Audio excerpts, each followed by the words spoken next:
নমস্কার। আচার্য প্রফুল্লচন্দ্র রায়ের আত্মচরিতের ঊনবিংশ পরিচ্ছেদ আমরা পড়েছি কয়েকটি ভিডিওর মধ্যে খানিকটা করে। আজকে আশা করছি শেষ অংশটুকু শেষ করতে পারব। আচার্য বলছিলেন তার সময়েই ইউনিভার্সিটি থেকে শিক্ষিত লেখাপড়া জানা ছাত্রছাত্রীদের চরিত্রের কি পরিণতি হয়। তারা নিজেরা বই পড়া শিক্ষিত হয়, অথচ বাস্তব জীবনে তাদের কোনো শিক্ষা থাকে না, তারা কোনো কাজ করতে পারে না। তারা একজন তথাকথিত লেখাপড়া না জানা লোকের, শিল্পপতি, ব্যবসায়ী, তার অধীনে অল্প পয়সায় চাকরি করতে চায়, কিন্তু নিজেরা স্বাধীনভাবে কোনো কাজ করতে চায় না। কাজ করাকে তারা ছোট মনে করে। লেখাপড়া জানা ছেলেমেয়েরা কাজ করাকে ছোট মনে করে। এটা একটা সমস্যা, যে সমস্যা আজও আমাদের সমাজের মধ্যে, বিশেষত বাঙালির মধ্যে রয়েছে। দ্বিতীয়ত তিনি বলছেন যে ভাষা শিক্ষার সমস্যা নিয়ে। তার সময়ে শিক্ষা ব্যবস্থা ইংরেজি ভাষার মাধ্যমে পরিচালিত হতো। সমস্ত শিক্ষা, অন্যান্য সমস্ত শিক্ষা, জীবনবিজ্ঞান, পদার্থবিজ্ঞান, রসায়ন বিজ্ঞান, জ্যামিতি, অন্যান্য সমস্ত শিক্ষণীয় বিষয়গুলিকে ইংরেজির মাধ্যমে দেওয়া হতো ছাত্রছাত্রীদের কাছে।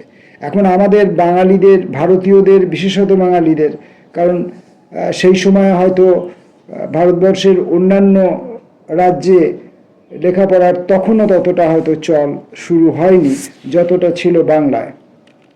তো বাঙালিদের আগে প্রথমে ইংরেজি ভাষাটা রপ্ত করতে হতো, তারপরে ওই শিক্ষণীয় বিষয়গুলি, অর্থনীতি, রাষ্ট্রবিজ্ঞান, দর্শন, এই সমস্ত বিষয়গুলোর উপরে পড়াশোনা করতে হতো। অর্থাৎ একজন ছাত্রছাত্রীর শিক্ষা জীবনের সময় অনেক বেশি যেত এবং পরিশ্রম অনেক বেশি করতে হতো এবং পরিমাণে শিক্ষা অর্জন কম হতো, যেটা একজন ইউরোপীয়, বিশেষত ইংল্যান্ডের একজন ছাত্রছাত্রীর পক্ষে সেই সমস্যা ছিল না, কারণ তার মাতৃভাষাই ইংরেজি।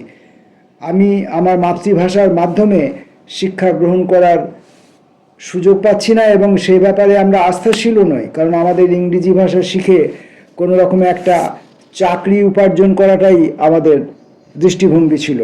এই দৃষ্টিভঙ্গি কিন্তু আজও আমাদের সমাজে রয়েছে এবং আমার মনে হচ্ছে মধ্যবর্তী সময়ে এই প্রকোপ খানিকটা কমেছিল, কিন্তু ইদানিংকালে এই বেসরকারি স্কুলগুলির মাধ্যমে এবং সরকারি স্কুলগুলির অধঃপতনের দ্বারা বা সরকারের শিক্ষা ব্যবস্থার প্রতি ঔদাসীন্যের জন্য এখন এই ব্যবস্থা আরও বেশি কার্যকর হয়েছে। প্রায় সমস্ত বেসরকারি স্কুলই ইংরেজি, প্রায় কেন সবই ইংরেজি মাধ্যমে পড়ানো হয়। তাকে ইংরেজি ভাষাটা আগে শিখতে হয়। এখন আবার এর সঙ্গে আর একটা জিনিস দেখা যাচ্ছে, যে দ্বিতীয় ভাষা হিসাবে আবার বাঙালি ছেলেমেয়েরা হিন্দি নিচ্ছে, কারণ ইংরেজির পরেই কর্মক্ষেত্রে প্রয়োজনীয় ভাষা হচ্ছে হিন্দি সর্বভারতীয় ক্ষেত্রে। তাই নিজের ভাষা উপেক্ষিত হচ্ছে। শুধু ভাষা উপেক্ষিত হচ্ছে তাই নয়, শিক্ষাক্ষেত্রে সে অনেকটা পিছিয়েও পড়ছে, কারণ শিক্ষণীয় বিষয়ে শিক্ষা অর্জন করার সময় সে কম দিতে পারছে। সেই সময়টা তার দুটো ভাষার ক্ষেত্রে ব্যয় হয়ে যাচ্ছে, দুটো ভাষা শেখার জন্য ব্যয় হয়ে যাচ্ছে।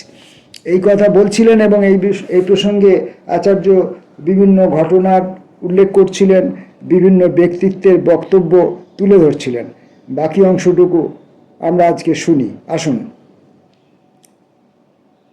স্টিভেনসন বলেন, পুস্তকের এক হিসাবে প্রয়োজনীয়তা আছে বটে, কিন্তু তাহারা প্রাণহীন অভিজ্ঞতা ও সাক্ষাৎ জীবনের কাছে কিছুই নয়।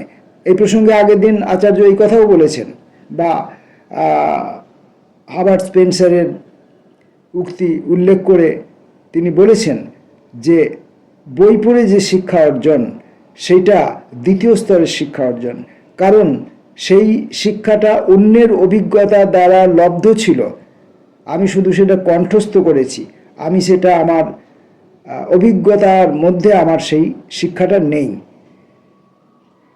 প্রেসিডেন্সি কলেজে ২৭ বৎসর ব্যাপী অধ্যাপনাকালে আমি বিশেষ করিয়া নিম্নতর শ্রেণীতেই আপনার ভার গ্রহণ করিতাম। হাই স্কুল হইতে ছেলেরা যখন প্রথম কলেজে পড়িতে আসে, তখনই তাহাদের মন যথার্থরূপে শিক্ষা গ্রহণের উপযোগী থাকে। কুম্ভকার যেমন কাদার তাল হইতে ইচ্ছামতো মূর্তি গড়ে, এই সময়ে ছেলেদের মনও তেমনই ইচ্ছামতো গড়িয়া তোলা যায়। আমি কোনো নির্দিষ্ট পাঠ্যগ্রন্থ ধরিয়া পড়াইতাম না। যদি সেশনের প্রথমে কোনো ছাত্র আমাকে জিজ্ঞাসা করিত কোন বই পড়িতে হইবে, আমি উত্তর দিতাম, যদি কোনো বই কিনিয়া থাকো পড়াইয়া ফেলো এবং আমার বক্তৃতা অনুসরণ করো। অবশ্য বাজার চলতি কোনো বই অপেক্ষা উচ্চ শ্রেণীর কোনো মৌলিক গ্রন্থ হইলে আমি তাহা পড়িতে পরামর্শ দিই। জুলাই, আগস্ট, সেপ্টেম্বর সেশনের আরম্ভে এই ৩ মাস অক্সিজেন, হাইড্রোজেন, নাইট্রোজেন এই ৩ মূল পদার্থ এবং তজ্জাত মিশ্র পদার্থগুলির আলোচনা হয়। আমি আমার ছাত্রদিগকে রসায়নের ইতিহাস, অক্সিজেনের আবিষ্কার, প্রিস্টলে, লাভোয়াসিয়ার এবং শিলের আবিষ্কার কাহিনী এবং তাদের পরস্পরের কৃতিত্ব এইসব শিখাই। তারপর অক্সাইডস অব নাইট্রোজেন, পরমাণু তত্ত্ব প্রভৃতি বিশ্লেষণ করি এবং ডাল্টনের আবিষ্কার কাহিনী বলি। এইরূপে নব্য রসায়নী বিদ্যার প্রবর্তকদের সঙ্গে ছাত্রদের মনের যোগসূত্র স্থাপনের চেষ্টা করি। সংক্ষেপে আমি প্রথম হইতেই ছাত্রদের রসায়ন জ্ঞানকে দৃঢ় ভিত্তির উপর প্রতিষ্ঠিত করিতে চেষ্টা করি। কিন্তু আমি সবাই দেখি অন্যান্য কলেজ ইতিমধ্যেই পাঠ্যগ্রন্থ অনেকখানি পড়াইয়া ফেলিয়াছেন, এমনকি পুনরালোচনাও চলিতেছে। এই প্রসঙ্গে বর্তমানে কলেজে সাহিত্য ও বিজ্ঞান যে প্রণালীতে পড়ানো হয় তাহার কথা স্বভাবতই আসিয়া পড়ে। কেবল ছাত্রেরা নয়, অধিকাংশ শিক্ষকও গতানুগতিক প্রথার দাস হইয়া পড়িয়াছেন এবং তাহারা কেবলমাত্র পাঠ্যপুস্তকগুলিরই অনুসরণ করিয়া থাকেন। বর্তমান শিক্ষা প্রণালী আগাগোড়া দূষিত হইয়া উঠিয়াছে। যদি কোনো শিক্ষক পাঠ্যপুস্তকের বাহিরে গিয়া নতুন কোনো কথা বলিতে চেষ্টা করেন, তবে ছাত্রেরা বিরক্ত ও অসহিষ্ণু হইয়া ওঠে। তাহারা প্রতিবাদ করিয়া বলে, স্যার, আপনি বাহিরের কথা বলিতেছেন, আমরা এগুলি শুনিয়া মন ভারাক্রান্ত করিব কেন? পরীক্ষায় পাশ করার জন্য এগুলির প্রয়োজন নাই। বিস্তৃত শিক্ষা ছাত্ররা গ্রহণ করতে চায় না। তারা পাঠ্যপুস্তক যেটুকু নির্ধারিত আছে, যে পাঠ অংশটুকু, সেটুকু পড়তে চায়, মুখস্থ করতে চায়, লিখতে চায়, পরীক্ষায় পাশ করতে চায়। জানার বাসনা এদের নেই। আজও তাই। যদিও পাঠ্যপুস্তকগুলিও ঠিকমতো পড়া হইত, তাহা হইলেও আমি খুশি হইতাম। কিন্তু কয়েক বছর হইল ব্যাপার আরও শোচনীয় হইয়া উঠিয়াছে। ছাত্রেরা পাঠ্যপুস্তকগুলি পরিহার করিয়া তৎপরিবর্তে সংক্ষিপ্তসার, নোটবুক প্রভৃতি পড়িতেছে। বিভিন্ন রকমের নোট বাজারে কিনতে পাওয়া যায়। তখন ছাত্রবন্ধু পাওয়া যেত, মেডিজি পাওয়া যেত, এই সমস্ত আর কি। অন্যত্র আমি বলিয়াছি যে আমার ছাত্র জীবনে আমি কেবল পাঠ্যপুস্তক পড়িয়াই সন্তুষ্ট হইতাম না, সেগুলিকে কেবল পথ প্রদর্শক রূপে ব্যবহার করিতাম। পক্ষান্তরে আমি ইংরাজি, জার্মান, ফরাসি, সাময়িক পত্রাদি খুঁজিয়া মৌলিক প্রবন্ধসমূহ পড়িতাম। পূর্বেই বলিয়াছি যে আমি নিজের চেষ্টায় ল্যাটিন এবং ফরাসি ভাষা শিখি। আমি সেই বয়সেই শেক্সপিয়রের কয়েকখানি নাটক এবং ইংরেজি সাহিত্যের কয়েকখানি উচ্চাঙ্গের গ্রন্থ পড়িয়া ফেলিয়াছিলাম। এই কারণে আমি বিশ্ববিদ্যালয়ের পরীক্ষায় উচ্চস্থান অধিকার করিতে পারি নাই এবং সাধারণ ছাত্ররূপে গণ্য হইতাম। আমার ছাত্র জীবনের সঙ্গে প্রেসিডেন্ট ম্যাসারিংয়ের ছাত্র জীবনের সাদৃশ্য দেখিয়া আমি বিস্মিত ও আনন্দিত হইলাম। আচার্যের ছাত্র জীবন এবং প্রেসিডেন্ট ম্যাসারিকের ছাত্রজীবন একই রকমের বলে তিনি লক্ষ্য করেছেন। গ্রেডস, ডাবল ফার্স্ট প্রভৃতি পরীক্ষার সম্মানকে আমি বরাবরই কৃত্রিম জিনিস বলিয়া গণ্য করিয়াছি। ভিয়েনা এবং ব্রুনো উভয় স্থানের কোথাও তিনি শিক্ষকদের বিশেষ প্রিয় পাত্র হইতে পারেন নাই।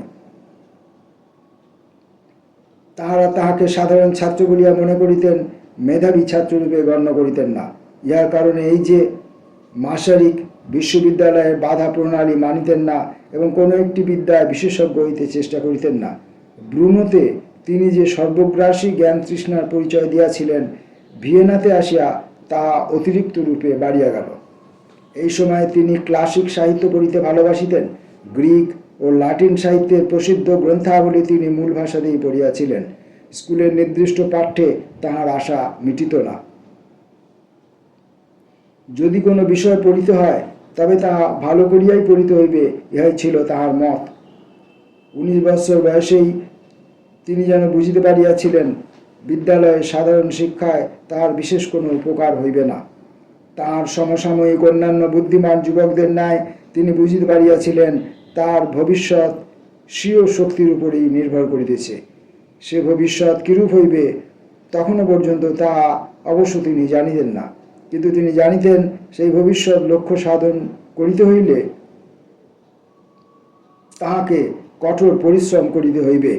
কেবল বিদ্যালয়ের নির্দিষ্ট পাঠ্যপুস্তকের জ্ঞান লাভ করিলেই চলিবে না, তাহার বাহিরে যে বৃহত্তর জ্ঞান রাজ্য পড়িয়া আছে তাহার মধ্যে প্রবেশ করিতে হইবে। যেসব শক্তি মানব জগৎকে পরিচালনা করিতেছে, ম্যাসারিকের পক্ষে তাহার মূল রহস্য অবগত হওয়া প্রয়োজন ছিল।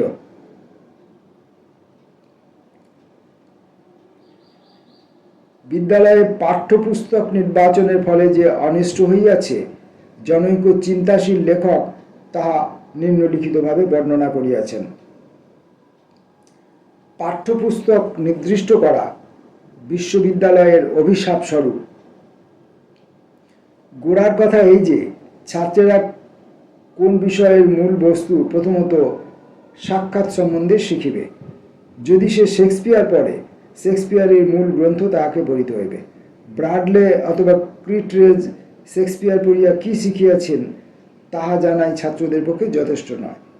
যদি সে রাষ্ট্রনীতির ঐতিহাসিক ধারা জানিতে চায়, তবে তাহাকে প্লেটো ও অ্যারিস্টটল, লক, হবস, রুশোর বই পড়িতে হইবে। এবং সেই সমস্ত জানিয়া যদি সে পাঠ্যপুস্তকে উল্লিখিত অসংখ্য নামের তালিকা আবৃত্তি করিতে না পারে, তাহলে তাহার পক্ষে বিশেষ ক্ষতির কারণ হইবে না। যদি সে অর্থনীতির শিক্ষার্থী হয়, তবে অ্যাডাম স্মিথ এবং রিকার্ডোর গ্রন্থ পড়া তাহার পক্ষে একান্ত প্রয়োজন। ওই সমস্ত চিন্তা প্রবর্তকদের গ্রন্থ পড়িলে তাহার মনের শক্তি বৃদ্ধি পাইবে। কোনো অধ্যাপকের লেখা পাঠ্যগ্রন্থ পড়িয়া তার সবচেয়ে বেশি জ্ঞান সে লাভ করিতে পারিবে না। এই উক্তিটি হ্যারল্ড লাস্কির। এখন এটা আমরা এখনো এই সময়েও দেখতে পাচ্ছি। যেমন গতকালই আমি দেখছিলাম যে সাম্প্রতিক সময়ের উপন্যাসের গতি প্রকৃতি, এটার উপর জনৈক ব্যক্তি পড়াশোনা করেছেন এবং সেই উপন্যাসগুলো পড়ে তিনি তার নিজস্ব অভিমত লিখেছেন। হয়তো কোথাও কোথাও তুলনামূলক কিছু অন্যান্য লেখকদের বক্তব্য থাকতে পারে, ফেলে আসার সময়ের বিভিন্ন সময়ের উপন্যাস প্রসঙ্গে তুলনামূলক কিছু আলোচনা থাকতেই পারে, কিন্তু মূলত লেখক যিনি লিখছেন তিনি তার পঠিত কতগুলি উপন্যাসের উপর তিনি তার নিজস্ব মতামত দিচ্ছেন। এবার এই বইটির বিক্রি অনেক বেশি পরিমাণে, যতটা বিক্রি হচ্ছে না কিন্তু মূল উপন্যাসগুলি কেউ পড়ছে না। এবার ছাত্রছাত্রীরা এই সাম্প্রতিক সময়ের উপন্যাসের গতি প্রকৃতি, এই যে লেখা বইটি একজন লেখকের নিজস্ব অভিমত, সেইটি কিনে তারা পড়াশোনা করে সাম্প্রতিক উপন্যাস সম্পর্কে তারা অবহিত হয়ে যাচ্ছে, সাম্প্রতিক উপন্যাসগুলোকে না পড়েই। এই সমস্যা চলছে, এখনো চলবে।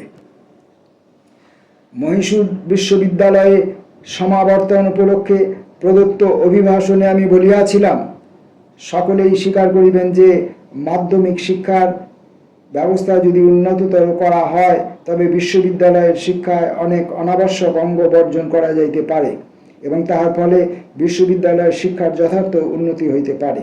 শিক্ষার যে গতানুগতিক অংশের স্কুলেই শেষ হওয়া উচিত, তাহার জের এখন দুর্ভাগ্যক্রমে বিশ্ববিদ্যালয় পর্যন্ত টানা হয়।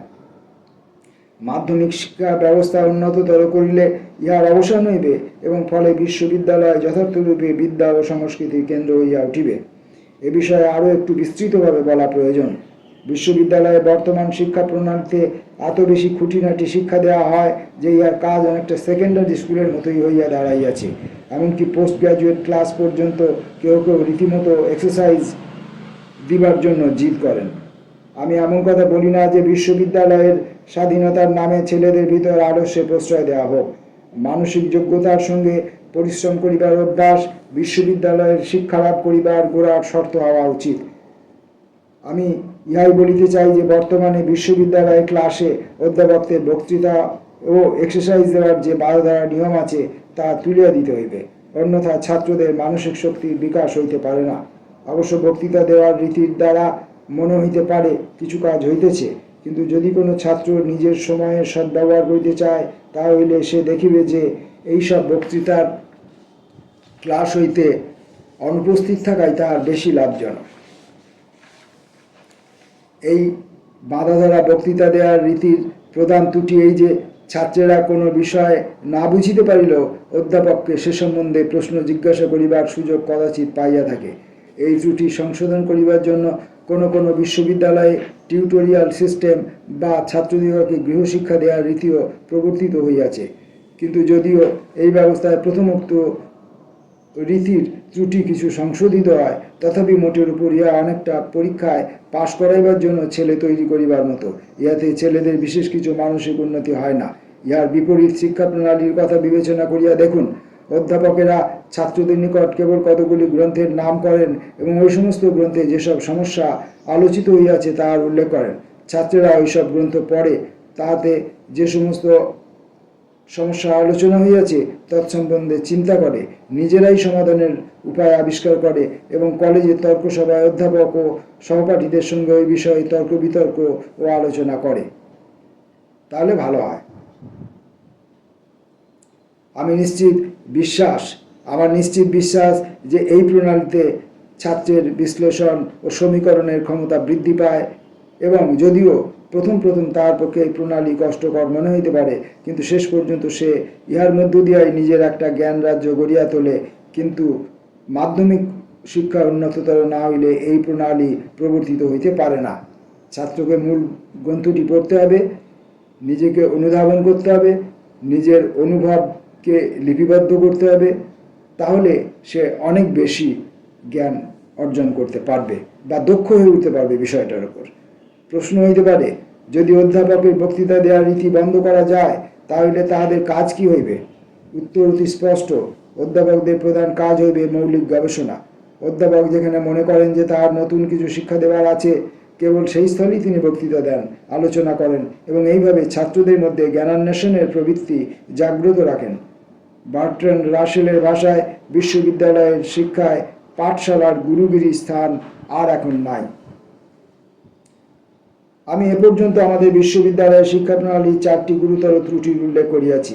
শিক্ষার বাহন, ছাত্র নির্বাচনের অভাব, অধ্যাপকের বক্তৃতা দেওয়ার বাধ্যতামূলক রীতি এবং বিশ্ববিদ্যালয়ের কাজের সঙ্গে ছেলেদের যোগসূত্রের অভাব। আরও অনেক ত্রুটি আছে, তার মধ্যে একটি বিশেষ রূপে উল্লেখযোগ্য। বিশ্ববিদ্যালয়ের মার্কাধারীদের জন্যই কেবল ওই প্রতিষ্ঠানটি একচেটিয়া হইয়া থাকিবে, এরূপ ধারণা ভ্রমাত্মক।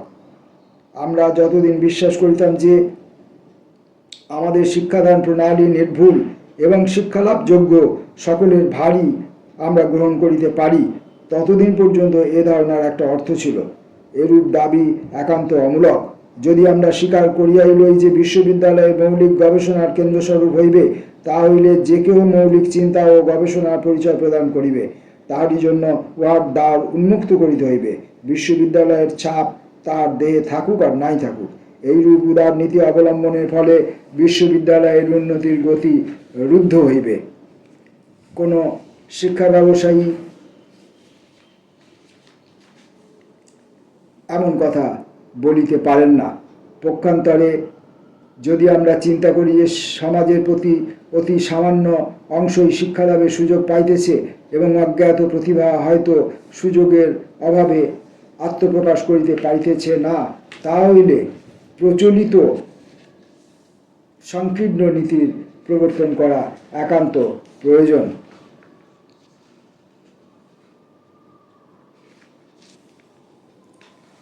পৃথিবীর মহৎ ও প্রতিভাশালী ব্যক্তিদের যদি একটা হিসাব আমরা করি, তাহলে দেখিতে পাইব যে তাহাদের মধ্যে অধিকাংশই বিশ্ববিদ্যালয়ের নিকট, এমনকি কোনো বিশেষ শিক্ষা প্রণালীর নিকট ঋণী নহেন।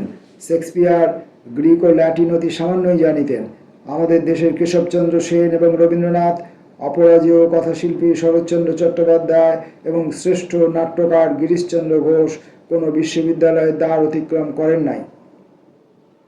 বিশ্ববিদ্যালয় সাধারণ বুদ্ধির ছাত্রদেরই আশ্রয় দেয় এবং এই অভিযোগ যেমন সম্পূর্ণ অমূলক নয়, তেমনি বিশ্ববিদ্যালয়ের প্রতিভার বিরোধী এমারসনের এ অপবাদও সম্পূর্ণরূপে সমর্থন করা যায় না। যাহারা মানব জ্ঞানের ক্ষেত্র বিস্তৃত করিবার জন্য আগ্রহান্বিত, বিশ্ববিদ্যালয় এমন সমস্ত কর্মীকে যেন সাদর অভ্যর্থনা করেন, তেমনি প্রতিভার অধিকারীদের যাহাতে বিশ্ববিদ্যালয়ের উপরে একান্তভাবে নির্ভর করিতে না হয়, বিশ্ববিদ্যালয়ের সাহায্য ব্যতীত স্বাধীনভাবে তারা কার্য করিতে পারিবেন, তাহাও আমাদের দেখিতে হইবে। মিস্টার এইচ.জি. ওয়েলস বলেন, ভবিষ্যতে বিশ্ববিদ্যালয়ের সমূহ কোনো সাধারণ শিক্ষার ব্যবস্থা করিবে না, সাহিত্য বা বিজ্ঞান পরীক্ষা করিয়া কোনো উপাধি দিবে না।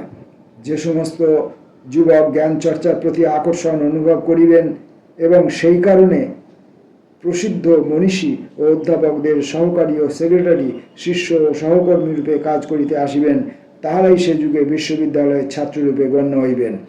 এই সমস্ত বিশ্ববিদ্যালয়ের কার্যের ফলে জগতের জ্ঞান ভাণ্ডার সমৃদ্ধশালী হইবে।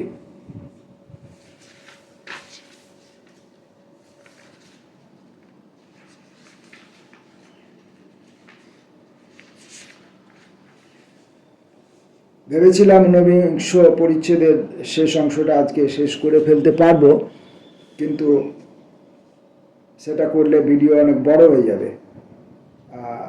আপনাদের পক্ষেও গুরুভার হবে, আর আমার মতো অদক্ষ পাঠকের ক্ষেত্রেও একটু কষ্টকর হবে। তাই আমরা